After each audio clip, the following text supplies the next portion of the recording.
টুকি মিশু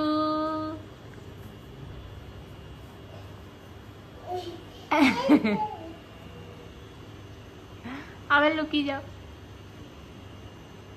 টুকি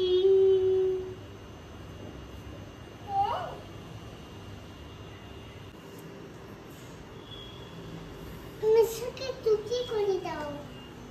মিশুকে টুকি করে দেবো আচ্ছা টুকি। Hello and welcome back to my channel. আমি শাইনি, আশা করছি তোমরা সবাই খুব ভালো আছো। কলকাতার ওয়েদারটা আজকাল এত এক্সট্রিম, নয় অস্বাভাবিক বৃষ্টি হচ্ছে আর না হলে অস্বাভাবিক গরম পড়ছে। অফিসিয়ালি তো এখন শরৎকাল চলার কথা, তবে এটা যে কী সিজন কিছু বোঝাই যাচ্ছে না। আর সবাই অসুস্থ, যেখানেই ফোন করছি বা যার সাথেই কথা হচ্ছে কেউ না কেউ অসুস্থ। যাই হোক, আজকে সকাল থেকে আবার কাজে লেগে পড়েছি। ওয়াশিং মেশিন, ফ্রিজ এগুলো ক্লিন করব। ভীষণ ধুলো হয়েছিল। আগের ব্লগে তোমাদের বলছিলাম না, ঘরটর বেশ ভালোভাবে আমি ঝেড়ে নিয়েছি, ঝুল ঝেড়ে নিয়েছি।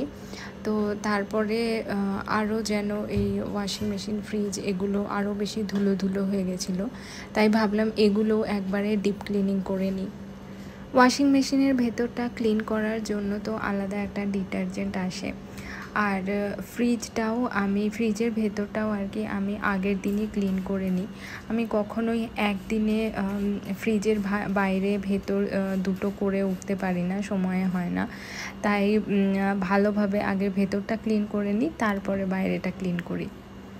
অনেস্টলি এবারে পুজোটা যেন ফিলই করতে পারছি না। চারিদিকে প্যান্ডেল হচ্ছে ঠিকই, কিন্তু কেন জানি না মনের মধ্যে ওই পুজো পুজো যে ভাব বা আনন্দ যেটা থাকা উচিত সেটা নেই।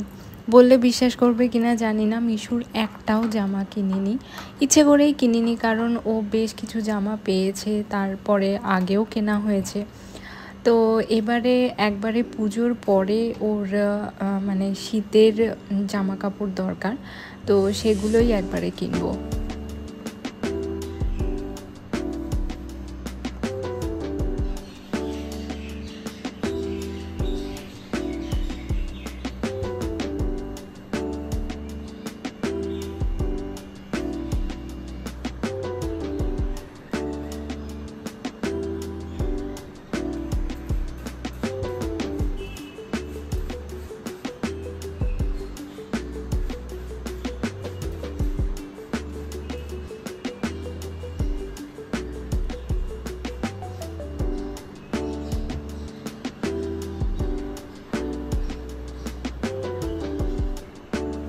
জ্বর হয়েছিল বলে মিশুকে একদম এক সপ্তাহ স্কুলে পাঠাতেই পারিনি, তবে এখন আবার 2 দিন ধরে যাচ্ছে। তবে যা অসম্ভব বৃষ্টি হচ্ছে স্কুল টাইমে, খুব কনফিউজড হয়ে যাচ্ছি পাঠাতে পারবো কি পারবো না। কিছুদিন ধরেই ওর মুডটা ভীষণ খারাপ, জ্বর হয়েছে বলেই মনে হয়। তার মধ্যে স্কুলেও যেতে পারছে না, বাড়িতেও যে সেরকম কিছু অ্যাক্টিভিটি করতে পারছে সেটাও না, আর বাইরে তো বেরোনোর কোনো চান্সই নেই, এত বৃষ্টি হচ্ছে। আগেকার দিনে একটা জিনিস ভালো ছিল, জয়েন্ট ফ্যামিলি ছিল বলে বাচ্চারা না খুব একটা বেশি বোর হতো না, আর বাড়ির অন্যান্য যারা সদস্য থাকতো তাদের সাথেও বেশ খানিকটা টাইম কাটাতে পারতো। আমি তো মানে মা বাবা তো অবশ্যই বড় করেইছে আমাকে, তাছাড়াও ঠাম্মি, কাকা, পিসি এদের সাথে আমি অনেকটা টাইম স্পেন্ড করেছি। ওই জন্য মিশু যখনই ওর দাদু ঠাম্মিকে পায় বা আমার মা বাবাকে পায়, আমাদের কথা বলতে গেলেও একদম ভুলেই যায়, ওদের সাথেই থাকে বেশিরভাগটা সময়। কথা বলতে বলতে অনেকটা কাজই করে ফেললাম। আমি লক্ষ্য করেছি তোমরা আমার ক্লিনিং বা অর্গানাইজিং ভিডিওস দেখতে বেশ পছন্দ করো।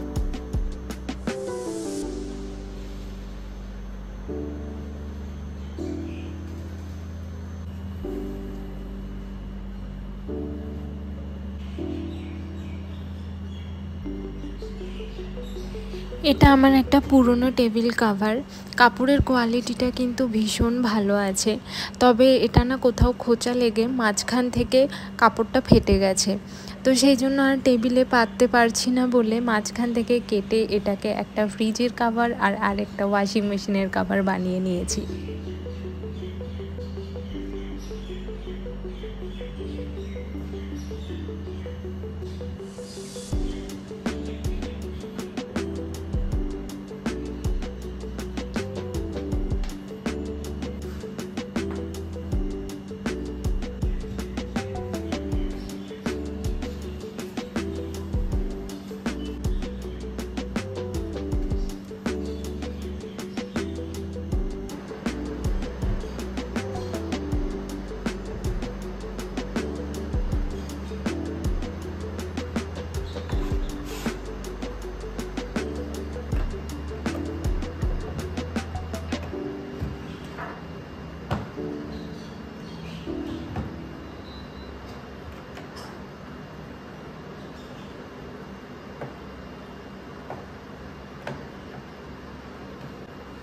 এই জায়গাটা আমার সুন্দরভাবে গুছানো হয়ে গেল।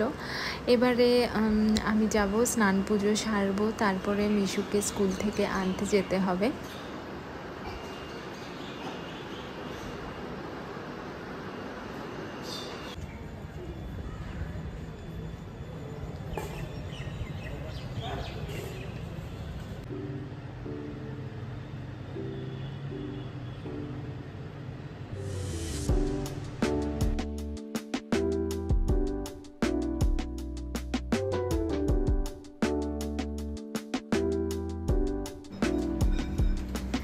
আজকে সকাল থেকে কিচেনের কাউন্টার টপটা খুব ভালোভাবে পরিষ্কার করেছি। যদিও সব কিছু আমি একা করিনি, আমার যে কাজের দিদি আছে ও তো আমাকে সব কাজে হেল্প করে ভীষণভাবে। এবারে শুধু বাকি আছে মাইক্রো ওভেনটা পরিষ্কার করা। যদিও আমি হালকা করে ডাস্টিং যেটা হয় সেটা আমি করে নিয়েছিলাম। এবারে আমি মাইক্রো ওভেনের ভেতরটা পরিষ্কার করব। আমি একটা ছোট সাইজের বাটির মধ্যে 1 বাটি জল আর হাফ লেবু মাইক্রো ওভেনের ভেতরে দিয়ে প্রায় 3 মিনিট মতো এটাকে স্টিম হতে দেব।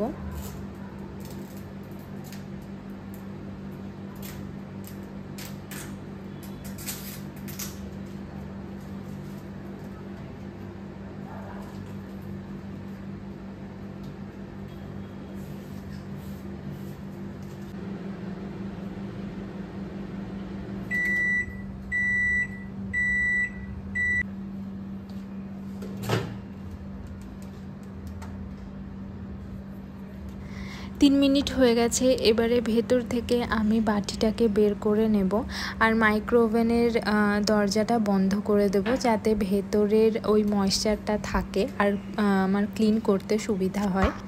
বাটির জলটা অল্প ঠান্ডা হলে লেবুটাকে আমি ভালোভাবে স্কুইজ করে পাল্পটা বের করে নেব আর এর মধ্যে আমি half table spoon baking soda দিয়ে ভালোভাবে মিক্স করে নেব।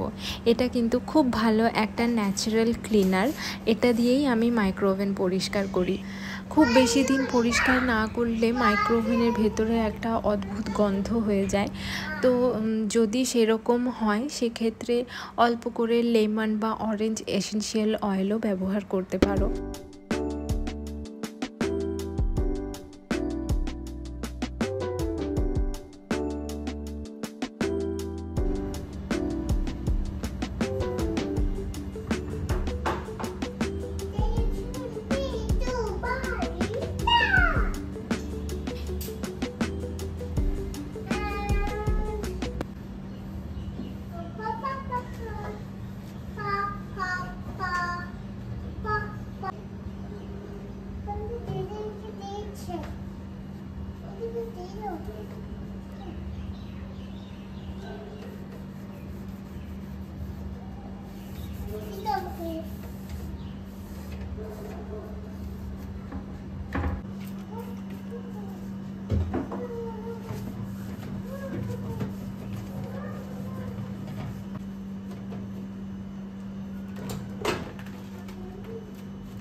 Good morning. এই দেখো আমাদের বাড়ির নতুন সদস্য।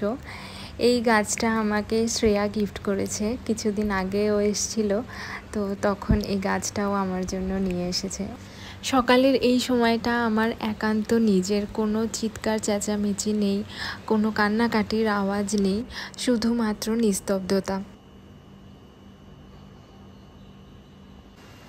কালকে মাইক্রো ওভেনটা পরিষ্কার করার পরে কাউন্টার টপটা আর গুছোনো হয়নি। মিশু ভীষণ কান্নাকাটি করছিল, বায়না করছিল, আর আমিও খুব টায়ার্ড হয়ে গেছিলাম ওকে সামলাতে সামলাতে।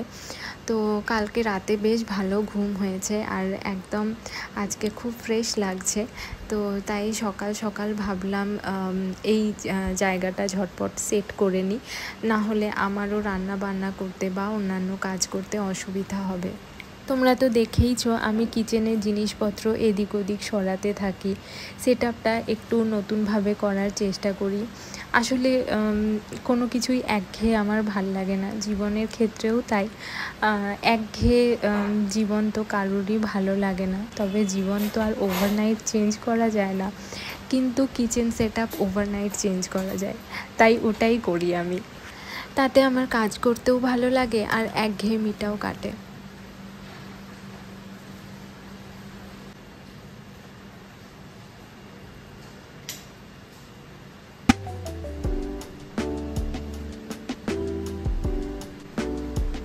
এখন প্রায় সকাল 7:30 মতো বাজে, কিন্তু দেখে মনে হচ্ছে সন্ধেবেলা, এতটাই অন্ধকার। বাইরে তো ভীষণ মেঘ করেছে, মনে হচ্ছে একটু পরেই আবার বৃষ্টি নামবে।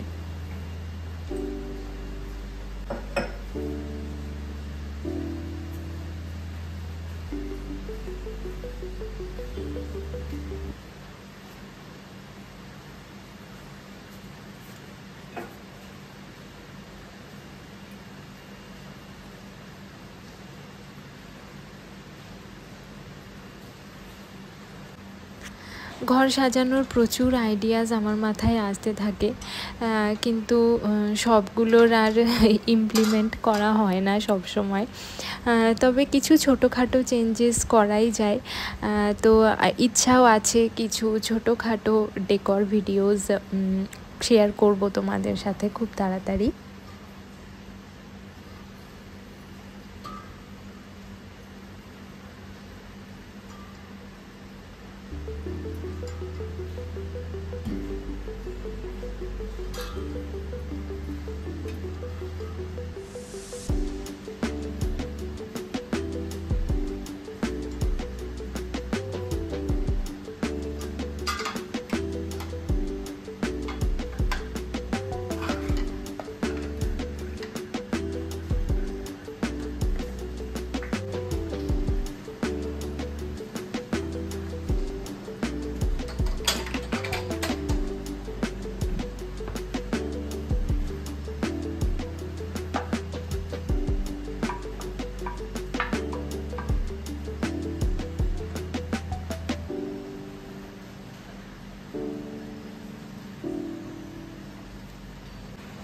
এই যে মাইক্রোওভেন স্ট্যান্ডটাকে এভাবে সেট আপ করেছি, এরকমই ছিল যদিও, শুধু ওপরে আমি বড় জার দুটো শিফট করে দিয়েছি। আর আমি না এখন চেষ্টা করি যতটা মিনিমাল রাখা যায়। একটা টাইমে এই জায়গাটাতে এত জিনিসপত্র থাকতো, আমার খুব অসুবিধা হতো কাজ করতে, সেই জন্য এখন চেষ্টা করি মিনিমাম যতটুকু না রাখলেই নয়, সেইটুকু জিনিস রেখে বাকিটা সুন্দরভাবে সাজিয়ে রাখার।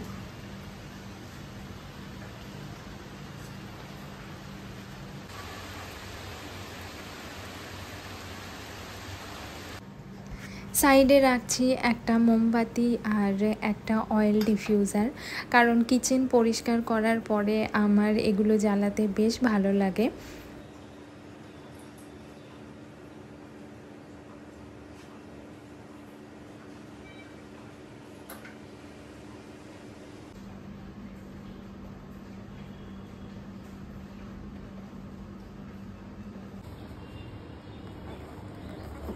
তোমরা তো জানো আমি সিরামিকের জিনিস কতটা পছন্দ করি।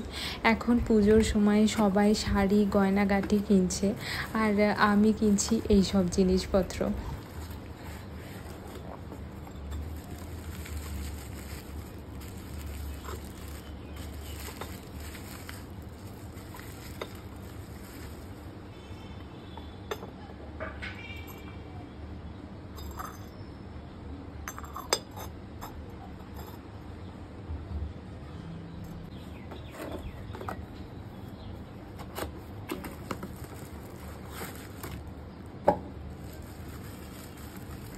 আমার তো এই দুটো জিনিস এত কিউট লেগেছে, স্পেশালি আমি এই যে ঢাকনা দেওয়া কন্টেনার যেটা দেখছো, এটা কিনেছি, এটার মধ্যে আমি আমন্ড সোক করব বলে। নেক্সট ভিডিওতে আমি তোমাদের দেখাবো এগুলো আমি কোথায় রেখেছি বা কিভাবে ইউজ করছি।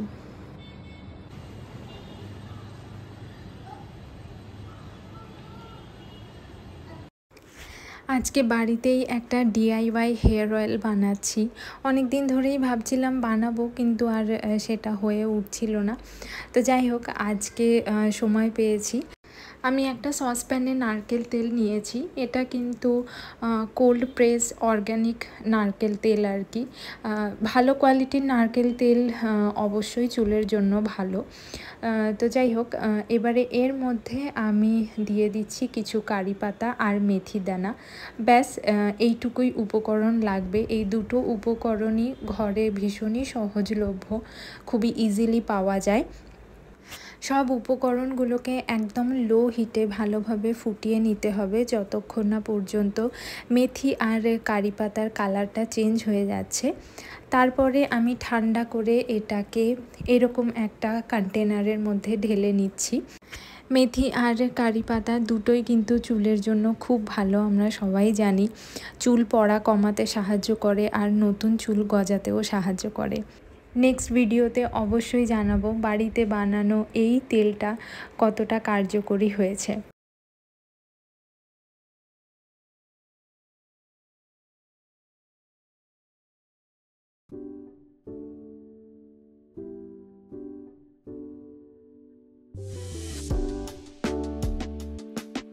আজকের ব্লগটা তাহলে এখানেই শেষ করছি। ব্লগটা যদি ভালো লাগে অবশ্যই একটা লাইক করো, আর আমার চ্যানেলটা সাবস্ক্রাইব করতে ভুলো না।